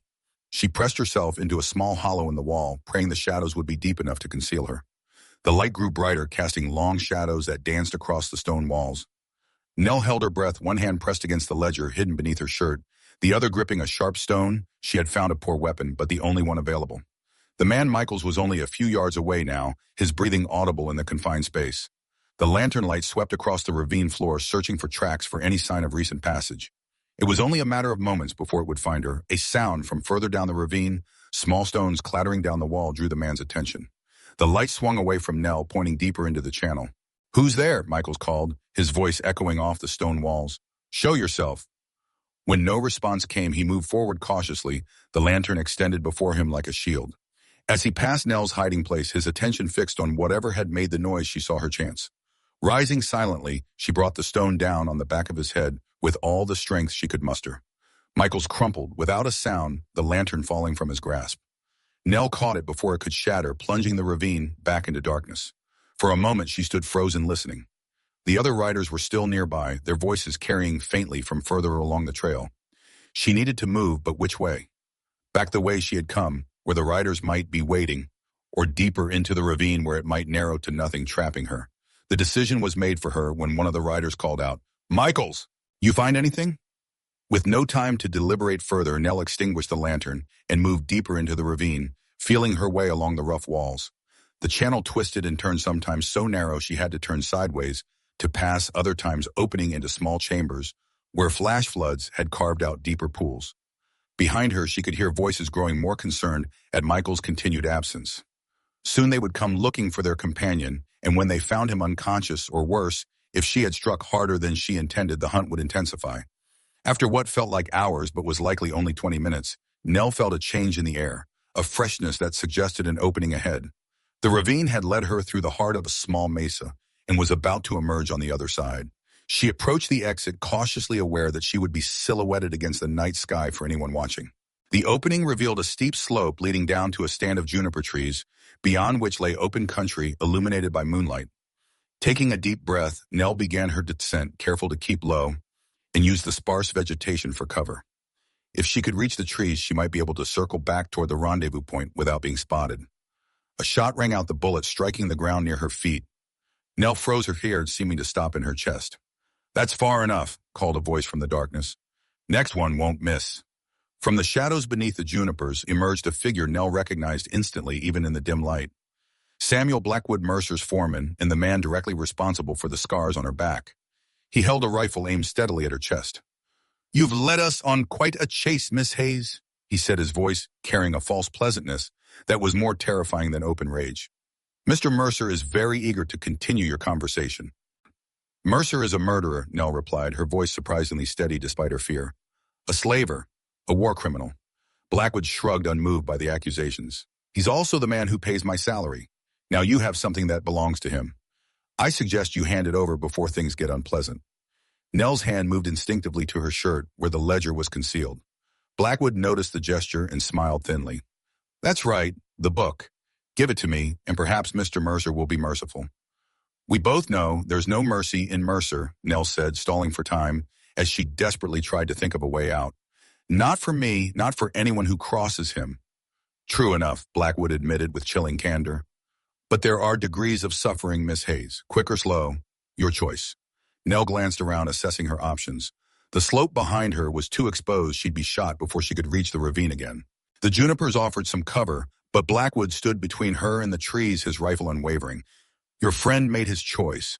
Blackwood continued, correctly interpreting her search for escape routes. Died hard, you don't have to follow his example. At the mention of Mason, something shifted in Nell's expression, a hardening, a resolve that replaced fear with cold determination. Mason Reed was worth 10 of you, she said, her voice low and dangerous, and 100 of Mercer. Blackwood's smile faltered slightly at the change in her demeanor. The ledger, Miss Hayes. Now. Nell straightened, meeting his gaze directly. You want it? Come and take it. For a moment, Blackwood seemed taken aback by her defiance. Then his face darkened with anger. Have it your way. He raised the rifle to his shoulder, taking careful aim. A shot cracked through the night air. Blackwood staggered, a look of utter surprise crossing his face as he looked down at the dark stains spreading across his chest. The rifle slipped from his fingers as he sank to his knees, then toppled face first onto the stony ground. Nell stood frozen, unable to comprehend what had happened. She hadn't heard anyone approach, hadn't seen any movement in the darkness beyond Blackwood. Nell. The voice, impossibly familiar, came from the shadows beneath the junipers. A figure emerged, limping heavily, one arm pressed against his side, the other holding a revolver that still trailed wisps of smoke. Mason? Nell whispered, disbelieving. He moved into the moonlight, and Nell gasped at the sight. His clothing was torn and blood-stained, his face streaked with dirt and gunpowder. The wound in his leg had been roughly bandaged, but fresh blood seeped through the cloth. Despite it all, his eyes were clear and focused, fixed on her with an intensity that spoke of relief beyond words. You're alive, she breathed, rushing to his side as his strength finally began to fail. She caught him as he stumbled, helping him to a sitting position against a juniper trunk. They said you were dead. 6 bullets. Exaggerated. Mason managed, his voice strained but tinged with grim humor. Only took 2. The rest missed. Nell knelt beside him, her hands moving to assess his wounds. How did you escape? How did you find me? Thomas, Mason explained between labored breaths. Came back when he heard the shooting. Got me out through a back window while they were focused on the front. He gestured toward the ravine. Tracked you here. Wasn't hard. You left a trail a blind man could follow. Nell smiled despite the dire circumstances, recognizing the gentle admonishment from a man who had lived in the wilderness for over a decade. I'll do better next time. Next time, Mason echoed, a hint of wonder in his voice at the idea of a shared future. Then his expression sobered. The ledger, safe, Nell assured him, patting her shirt. All the proof Sullivan will need. Mason nodded satisfaction, briefly overriding the pain in his eyes. Thomas is bringing him to the rendezvous point tomorrow. If we can make it there, we will, Nell said with firm conviction. Together. She helped Mason to his feet, supporting him as he tested his injured leg. Lean on me, it's not far. As they began their slow journey through the moonlit Arizona night, an unspoken understanding passed between them. They were no longer 2 broken souls seeking justice for separate wounds. They had become something more, 2 halves of a story begun in tragedy at Willow Creek and continuing now toward an uncertain but shared future. Behind them, the Eagle Crest Mining Company continued its operations, unaware that its darkest secrets were traveling steadily away in the hands of a woman who had once been a frightened child hiding in a hollow log, and a soldier who had spent 12 years trying to outrun his ghosts. Ahead lay the rendezvous point, and beyond that the promise of justice, not just for the 187 souls imprisoned at Eagle Crest, but for all those who had suffered and died at Willow Creek 12 years before. And somewhere perhaps Clara was watching her final wish fulfilled. At last her daughter had found the soldier with kind eyes, and together they were completing the circle that had begun on that terrible day. The Arizona hills witnessed their passage in silence, the ancient landscape indifferent to human struggles, yet somehow shaped by them. nonetheless a fitting backdrop for a journey of redemption that had been 12 years in the making. Dawn found Mason and Nell sheltered within a shallow cave, exhaustion having finally claimed them both after their harrowing escape. Outside, the Arizona landscape was transformed by the first light of day, harsh shadows giving way to the subtle palette of reds and golds that painted the rocky terrain. A gentle breeze carried the scent of sage and juniper, nature's quiet reminder that life continued regardless of human struggles. Mason woke first, his soldier's instincts still sharp despite his injuries. For a moment he lay perfectly still, listening to the world around him, assessing potential threats before making any movement that might draw attention. Satisfied that they were alone, he turned his head slightly to look at Nell, who slept beside him, her features softened in repose. In sleep, with the constant tension of vigilance absent from her face, she looked remarkably like her mother. Mason felt a tightening in his chest at the thought. Clara's child. After 12 years of believing he had failed completely at Willow Creek, fate had granted him an unexpected redemption, the chance to protect the daughter when he couldn't save the mother. Nell stirred, her eyes opening to find Mason watching her. A small smile touched her lips, then faded as memory returned, and with it awareness of their precarious situation. How bad? She asked, nodding toward his injuries. Mason shifted, testing the limits of his wounded body. I've had worse, he replied, though the tightness in his voice belied the casual dismissal. The leg's not good, but it'll hold. Ribs are just bruised, I think. Nell sat up, carefully mindful of her own reopened wounds. Let me check the bandages. With gentle efficiency, she unwrapped the crude dressing on his leg. The wound was angry and red, but the bleeding had mostly stopped. Using the water from their single canteen, she cleaned it as best she could, then rebandaged it with strips torn from her own undershirt. We need to move soon, Mason said as she worked. Mercer will have men combing every inch of these hills by now. Nell nodded, her expression grave. How far to the rendezvous point? 8 miles, maybe 9. Mason looked out at the brightening sky. We've lost time. Should have been there already. Thomas will wait, Nell said with quiet confidence. He'll know something delayed us. It's not Thomas I'm worried about. Mason's voice took on a harder edge. If Mercer figures out where we're headed, he'll send men to intercept. The ledger is too damaging to let it reach the law. As if reminded of their precious cargo, Nell's hand went to her shirt, where the ledger remained safely hidden. We should get moving then. Rising to her feet, she helped Mason stand, supporting him as he tested his injured leg. It held his weight, barely sending fresh waves of pain up his side with each step. Neither spoke of what they both knew at this pace, with Mason's injuries slowing them. The journey to the rendezvous point would take most of the day. Time they might not have. They set out as the sun cleared the eastern horizon. Mason leaning on a sturdy branch fashioned into a walking stick, Nell staying close to offer support when needed.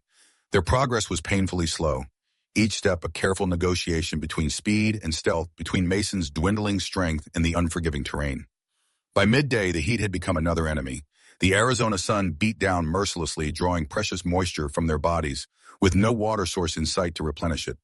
Their single canteen was nearly empty, and they still had at least 4 miles to go. Rest, Nell insisted as Mason stumbled for the third time in as many minutes. Just for a moment. They found meager shade beneath an overhanging rock, collapsing gratefully into its relative coolness. Mason's face was drawn with pain and exhaustion, his skin pale beneath the dirt and stubble.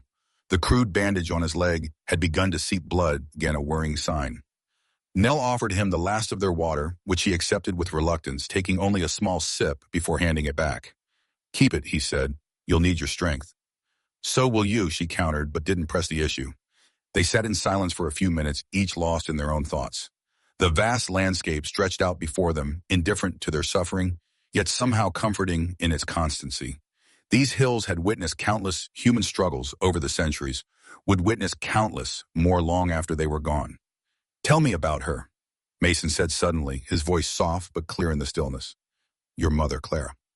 Nell looked at him, surprised by the request, yet understanding the need behind it. She was kind, she began, her eyes growing distant with memory. Even when things were hardest, she found ways to be kind. She used to sing while she worked old spirituals mostly, but sometimes songs she made up just for me. Mason listened, his expression a mixture of pain and wonder, as Nell shared fragments of Clara's life, how she had taught herself to read from discarded newspapers, how she had dreamed of opening a school for free children, how she had protected Nell fiercely from the harshness of a world still hostile to their very existence. She talked about you know, Nell said softly. Not by name, she never knew it. But she spoke of a Union soldier who had helped their community, who treated them like people when so many others didn't. She said if I ever needed help and couldn't find her, I should look for a man with eyes like yours. Mason turned away, overcome by emotion he couldn't express. 12 years of solitude had left him ill-equipped to handle such moments of raw connection. I should have done more, he said, finally, the words catching in his throat. For all of them. For her. You did what you could, Nell replied gently. She knew that. It's why she trusted you with me even at the end. A trust he had failed to honor, though neither of them spoke the thought aloud. Instead, Mason pushed himself to his feet, using the walking stick for support. We should keep moving, he said, his voice steadier now. Still have a long way to go. As they resumed their journey, a new understanding seemed to have formed between them, a connection deeper than their shared mission, more profound than their linked past. They moved as one through the harsh landscape, each supporting the other. When strength failed, each drawing resolve from the other's determination. The afternoon wore on, bringing with it lengthening shadows and a slight cooling of the air. Their progress remained slow but steady, guided by Mason's unerring sense of direction, even in this trackless wilderness. The rendezvous point was growing closer, perhaps 2 miles away now, when Mason suddenly halted, raising a hand in warning.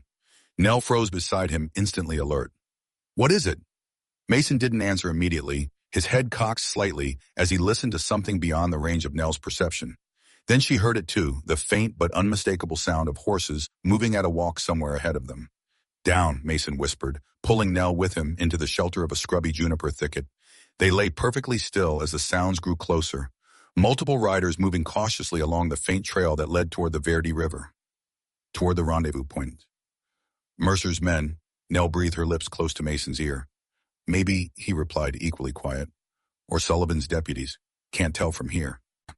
They needed to know which, but revealing themselves to the wrong group would be fatal. Mason considered their options, each one carrying a significant risk. Before he could decide, however, a familiar bird call sounded from somewhere in the rocks above them. 3 notes, then 2, then 3 again. Thomas's signal. Relief flooded through Mason. He returned the call as best he could, then struggled to his feet, helping Nell up beside him. From around a bend in the trail appeared Thomas Running Elk, mounted on his pinto horse. Behind him rode 5 other men led by a broad-shouldered figure with a silver star pinned to his vest, Sheriff Edgar Sullivan. Mason Reed, Sullivan called as they approached, his deep voice carrying easily across the distance. Thought you were dead years ago. Came close a few times, Mason replied, leaning heavily on his walking stick.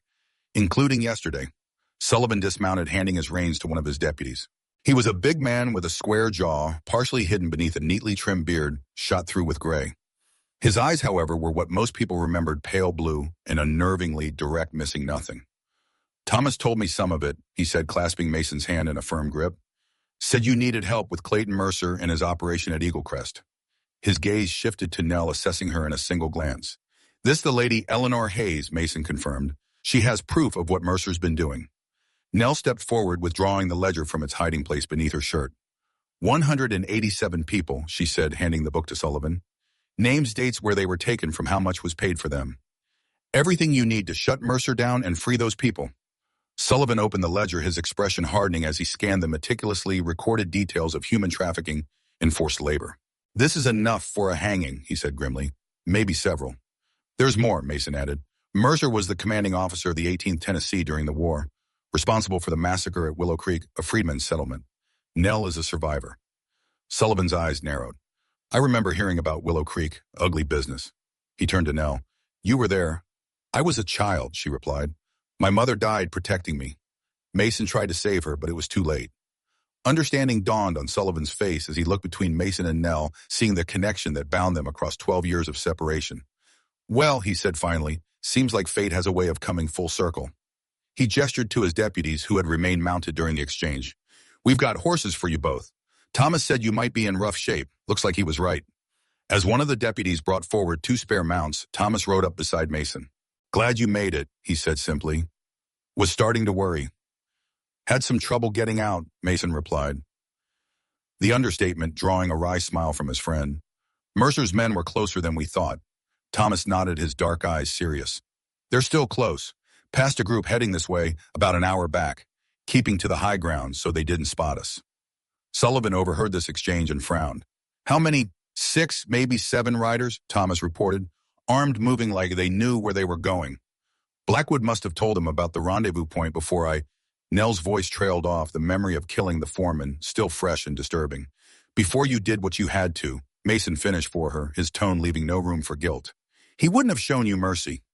Sullivan's gaze sharpened with interest, but he asked no questions about Blackwood's fate. Instead, he turned to his deputies. Mount up. We're heading back to Prescott now. If Mercer's men are nearby, I'd rather not have a shootout with injured civilians in the crossfire. With Thomas's help, Mason managed to climb into the saddle, though the effort left him pale and sweating. Nell mounted more easily, her smaller injuries less debilitating than Mason's gunshot wound. Stay close, Sullivan instructed, as they set out, two deputies taking the lead, two following behind, with Sullivan, Mason, Nell, and Thomas in the center of the formation. If there's trouble, let my men handle it. That's what they're paid for. They rode at a steady pace, following a trail that paralleled the Verde River as it wound through the rugged landscape. The setting sun cast long shadows across their path, turning the red rocks to deep crimson and the sparse vegetation to silhouettes against the darkening sky. Mason rode in silence, each hoofbeat sending fresh pain through his injured leg, each breath a careful negotiation with his bruised ribs. Beside him, Nell seemed lost in her own thoughts, her face set in lines of determination despite her obvious exhaustion.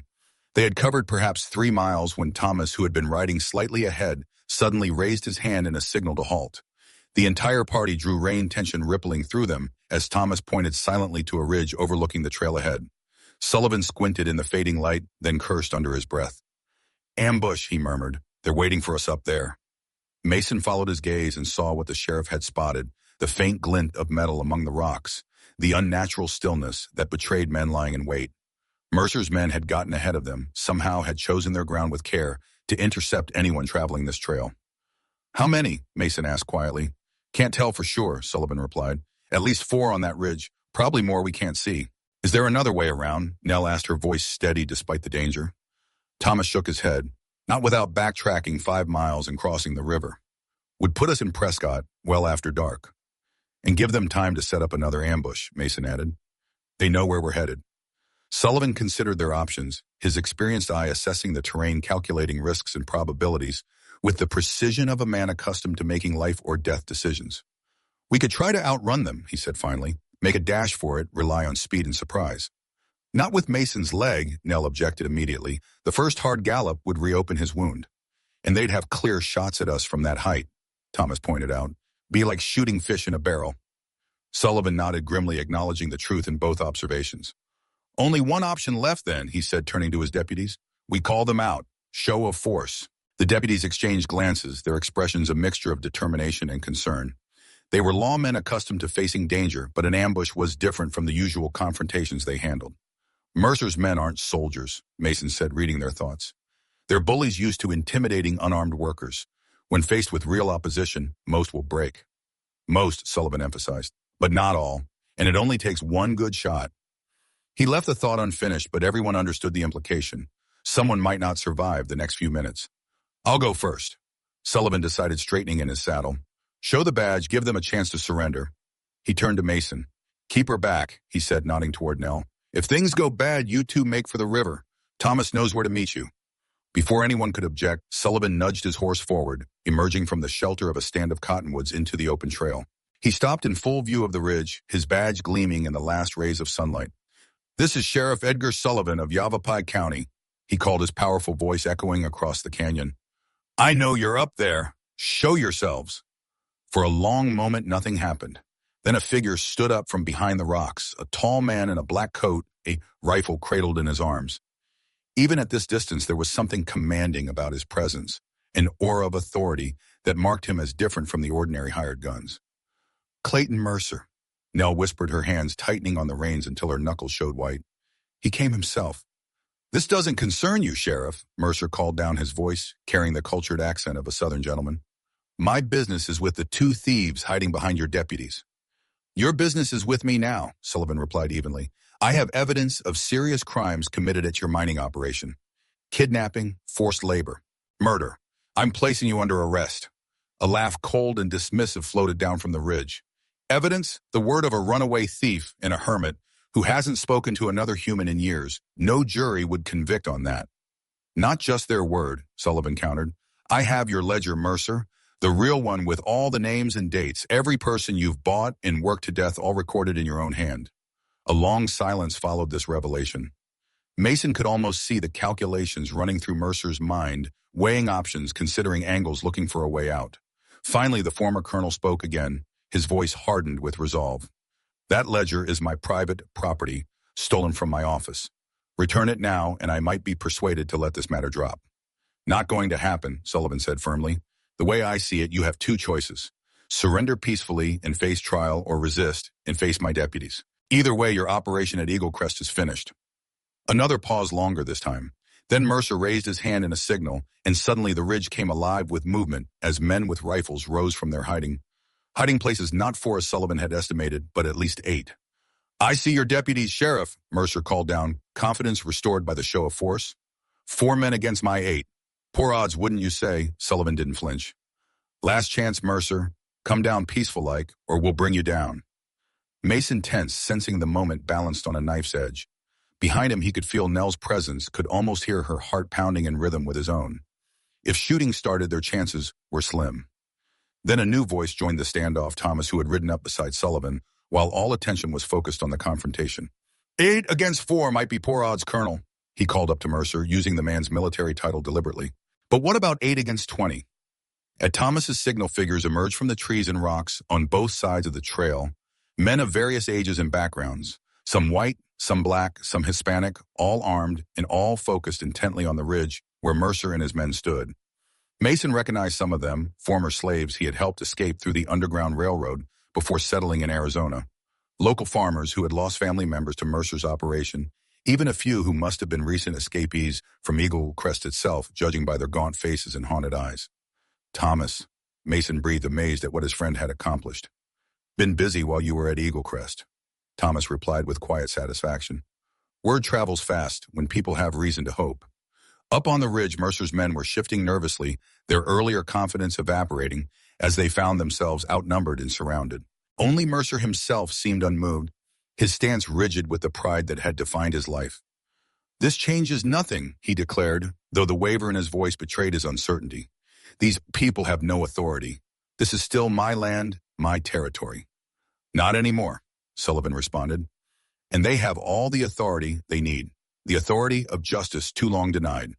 He raised his voice to address Mercer's men directly. Any man who surrenders now will be treated fairly. Resist, and I can't make any promises. The effect was immediate. 2 of Mercer's men lowered their rifles, then another and another, until only Mercer himself and one loyal subordinate still stood defiant. Cowards, Mercer spat at his deserting men. Traitors. It's over, Colonel, Sullivan called up. Don't make this worse than it already is. For a moment, it seemed Mercer might surrender. Then, with a movement so swift it caught everyone by surprise, he raised his rifle and fired not at Sullivan or the deputies, but directly at Nell. Mason reacted instinctively, throwing himself sideways out of the saddle to shield her. The bullet whizzed past where she had been sitting a split second earlier, embedding itself in a tree trunk with a solid thunk. Chaos erupted as Sullivan's deputies and Thomas's volunteers returned fire, their bullets kicking up dust around Mercer and his remaining loyalist. The colonel ducked behind the rocks, firing again blindly down into the trail. Mason found himself on the ground, his injured legs screaming in protest at the rough treatment. Nell was beside him, having also dismounted to take cover behind a boulder. Their horses had bolted at the first shots, leaving them exposed except for the minimal shelter of the rock. Stay down, Mason ordered, drawing the revolver he had taken from Blackwood. Though not a natural shooter with his left hand, he could still contribute to the firefight if necessary. Above them, the exchange of gunfire continued, unabated, bullets ricocheting off rocks and splintering tree branches. Sullivan and his deputies had taken cover as well, returning fire with disciplined precision. Thomas and his volunteers spread out, some working their way up the sides of the ridge to flank Mercer's position.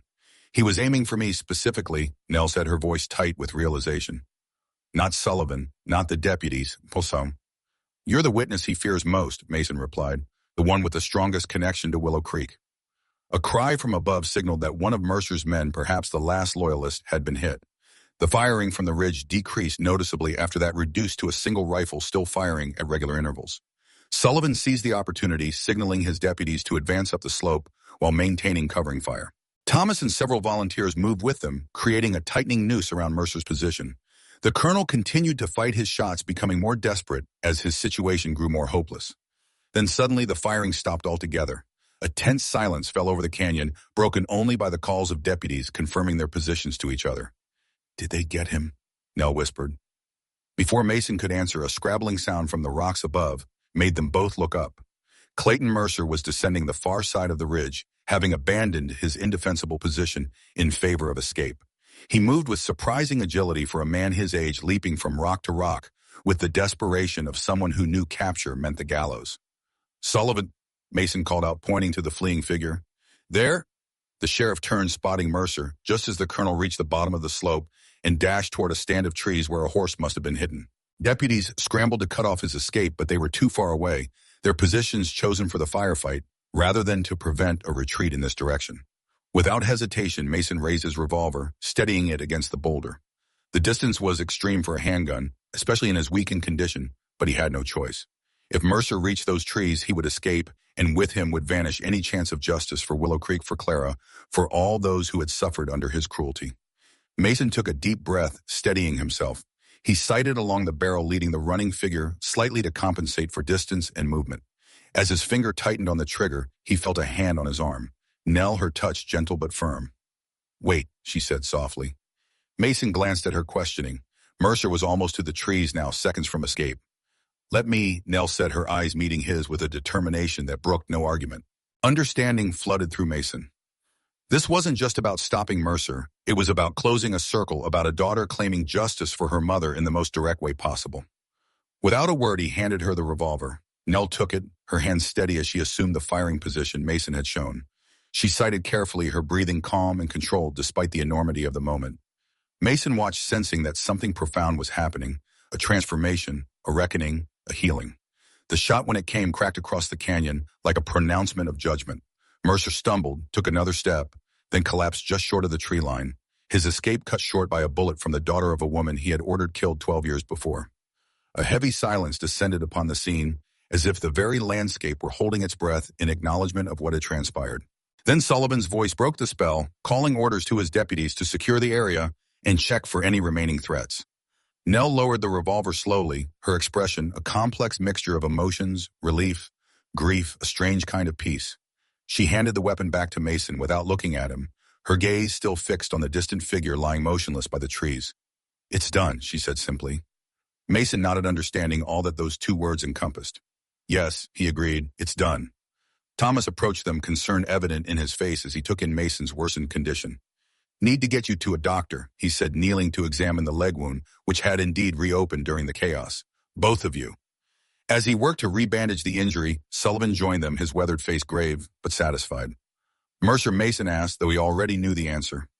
"Dead," Sullivan confirmed. "Clean shot, center mass." He looked at Nell with newfound respect. "You're doing, I take it?" Nell met his gaze steadily. "Yes." The sheriff nodded, asking no further questions. In this frontier land, justice sometimes came from unexpected quarters, and Sullivan was pragmatic enough to recognize when official process and moral right aligned, even if the methods might raise eyebrows in more civilized settings. "What about Eagle Crest?" Mason asked. "The workers." "My deputies are already on their way there," Sullivan replied. "With Mercer dead and the ledger as evidence, we have everything we need to shut down the operation and free those people." He glanced at the volunteers who had come with Thomas, many of whom were now helping to round up the surrendered gunmen. "Seems like they'll have somewhere to go too. Your friend here has been organizing a settlement of sorts." Thomas shrugged modestly at Mason's questioning look. "Just putting your old cabin to good use," he explained. "Folks need a place to start over." The implications of this statement took a moment to sink in. "My cabin," Mason repeated. A hint of a smile touched Thomas's lips. "Figured you might not be needing it anymore. Not with unfinished business waiting for you elsewhere." Mason looked at Nell, who was watching this exchange with quiet attentiveness. Unfinished business, indeed. A life interrupted 12 years ago at Willow Creek, a promise to Clara that could finally be fulfilled, a chance to build something new from the ashes of the past. "We should get moving," Sullivan interrupted, practical as always. "Still a long ride to Prescott, and you both need medical attention." With Thomas's help, Mason managed to stand through the effort, left him lightheaded and nauseated. Nell moved to his side, immediately supporting him as she had throughout their journey. "Lean on me," she said, echoing her words from the night before. "We'll make it together." And so they did, step by painful step, moving forward into an uncertain future that for the first time in 12 years held the promise of something more than mere survival. The ride to Prescott passed in a blur of pain and fading consciousness for Mason. He was vaguely aware of being helped onto a horse, of Nell riding close beside him, of concerned voices when he began to slump in the saddle. By the time they reached the town, fever had set in, his body finally rebelling against the abuse it had endured. The next days were fragmented, disconnected impressions rather than a coherent narrative. The town doctor's concerned face as he cleaned and stitched the leg wound. Sullivan's voice reassuring and firm, providing updates on the situation at Eagle Crest. Thomas coming and going, a silent presence that somehow anchored Mason to reality when fever dreams threatened to sweep him away. And always consistently, Nell reading aloud from the local newspaper, changing bandages, with gentle hands placing cool cloths on his forehead when the fever burned hottest. Her voice became his touchstone, drawing him back when darkness pressed too close.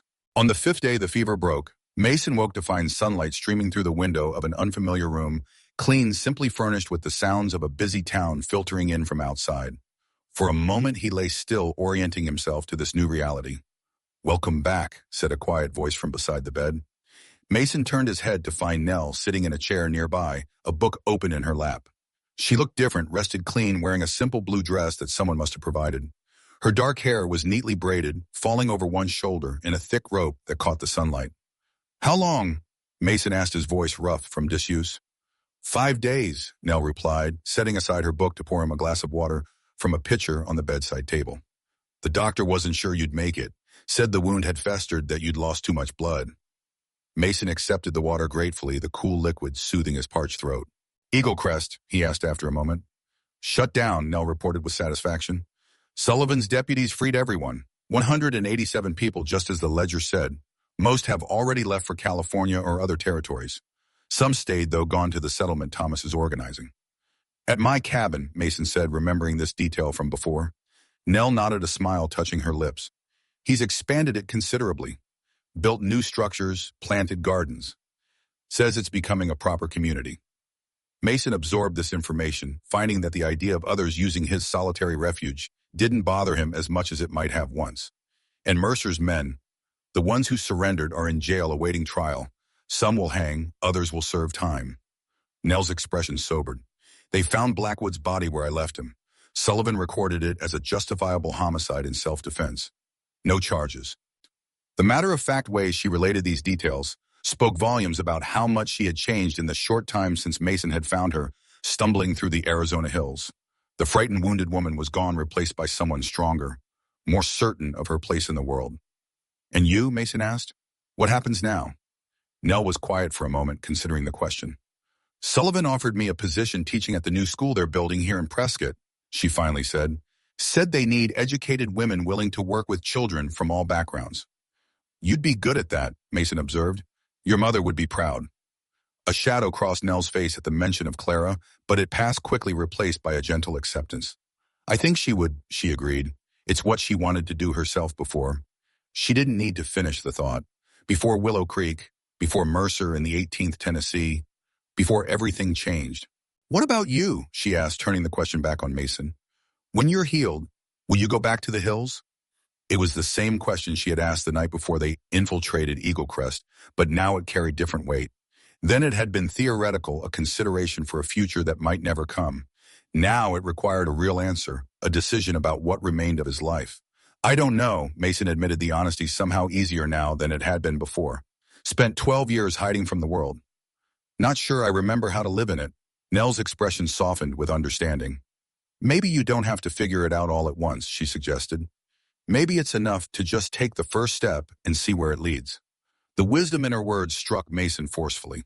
How had this young woman who had endured so much hardship managed to retain such clarity about life's journey? Perhaps it was Clara's legacy, a gift passed from mother to daughter that had survived even the horror of Willow Creek. "A first step," he repeated thoughtfully. "I suppose I could manage that much." Their conversation was interrupted by a knock at the door. Thomas entered at Nell's invitation, his normally stoic expression breaking into a rare smile at the sight of Mason, conscious and alert. "About time you rejoined the living," he said, crossing to stand beside the bed. "Beginning to think you were enjoying all the attention." Mason snorted, wincing as the movement sent a twinge of pain through his healing ribs. "Been better places to rest, that's certain."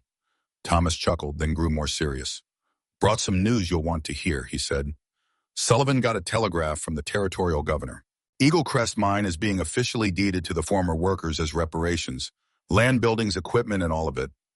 Nell's eyes widened at this unexpected development. That's incredible," she breathed. "They'll have a real chance to build something." "Already started," Thomas confirmed. "Elected a council to manage things. Set up work schedules, profit sharing. He glanced at Mason with a hint of amusement. Asked if you'd consider coming on as an advisor once you're back on your feet. Said a man who can plan a jailbreak from Eagle Crest might have useful ideas for running it properly. Mason shook his head, bemused by the irony. Don't know the first thing about mining. Neither did they until Mercer forced them to learn, Thomas pointed out. They know the work. They just need help with the rest, contracts, supplies, dealing with the authorities. He shrugged. Just passing along the offer. Up to you what you do with it. The idea was so unexpected, so far from anything Mason had envisioned for himself, that he couldn't formulate an immediate response. After 12 years of isolation, to be asked to step into such a role to help guide a community of former slaves and immigrants as they built new lives was both daunting and strangely appealing.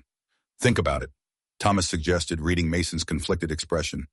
No rush to decide. Got at least a few weeks before the doctor says you can travel anyway. He stayed a while longer, sharing other news from around the territory and updates on the settlement forming around Mason's former cabin. When he finally departed, promising to return the next day, a comfortable silence fell over the room. Nell resumed her seat beside the bed, watching Mason with quiet attentiveness. An advisor to a mining community, she mused. Quite a change from the hermit of the Arizona hills. More than I bargained for when I followed those gunshots 5 days ago. Mason agreed, his voice tinged with dry humor. Would have been simpler to keep walking the other way. Simpler, Nell acknowledged, but not better. The truth of this observation settled between them, weighty yet somehow liberating. Nothing about the path they had traveled together had been simple, from that first desperate encounter to the final confrontation with Mercer. Yet in its complexity, in its pain and struggle, it had forged something valuable: redemption for Mason, justice for Nell, and for both of them, a chance to build something new from the ashes of the past. What would Clara think of all this, I wonder, Mason said softly, his thoughts turning once again to the woman whose death had set these events in motion 12 years before. Nell considered the question seriously. I think, she said finally, she would see it as proof that her faith wasn't misplaced. That even in her last moments she recognized something in you worth trusting with what she valued most. Mason turned away, overcome by emotion he still struggled to express. The weight of that trust, first from Clara, now from her daughter, pressed upon him with both gravity and grace. He had failed, the mother had carried that failure for 12 long years. Now fate had granted him a second chance with the daughter. Not to replace what was lost, but to honor it by moving forward. First steps, he murmured, returning to Nell's earlier wisdom. First steps, she agreed with a gentle smile. The rest will follow when it's time. Outside the window, Prescott continued its daily rhythm wagons, rattling down the street, voices calling greetings, the distant ring of a blacksmith's hammer shaping hot metal into something useful. Life continuing as it always did, regardless of individual struggles and triumphs. In a few weeks, when Mason's strength had returned, decisions would need to be made. The offer from the Eagle Crest community would require an answer. Nell would begin her teaching position. The future, so long held at bay by grief and guilt, would demand attention. But for now, in this quiet room, it was enough that they had survived, not just physically, but spiritually. Enough that Clara's daughter had found the soldier with kind eyes her mother had trusted. Enough that Mason had finally confronted the ghosts that had driven him into solitude. Enough that after 12 years of darkness, light had found its way back into both their lives. The Arizona hills would continue to stand ancient and indifferent as they had for millennia before human struggles played out against their backdrop. But for Mason Reed and Eleanor Hayes, those hills would never again represent escape or hiding. Instead, they would be a reminder of justice finally served, of promises kept, and of the unexpected paths that healing sometimes takes. As the afternoon sun bathed the room in golden light, Mason found himself thinking not of the past that had haunted him for so long, but of possibilities he had never allowed himself to consider. Not grand visions or detailed plans, but simple things: conversations over coffee, the satisfaction of work that mattered, perhaps even laughter shared with others who understood what it meant to rebuild a life from fragments. First steps indeed. And for the first time in 12 years, Mason Reed felt ready to take them, not alone as he had once believed was his fate, but alongside the daughter of a woman who had seen in him something worth trusting even at the end. The circle that had begun at Willow Creek was complete at last, and in its completion, a new one was just beginning.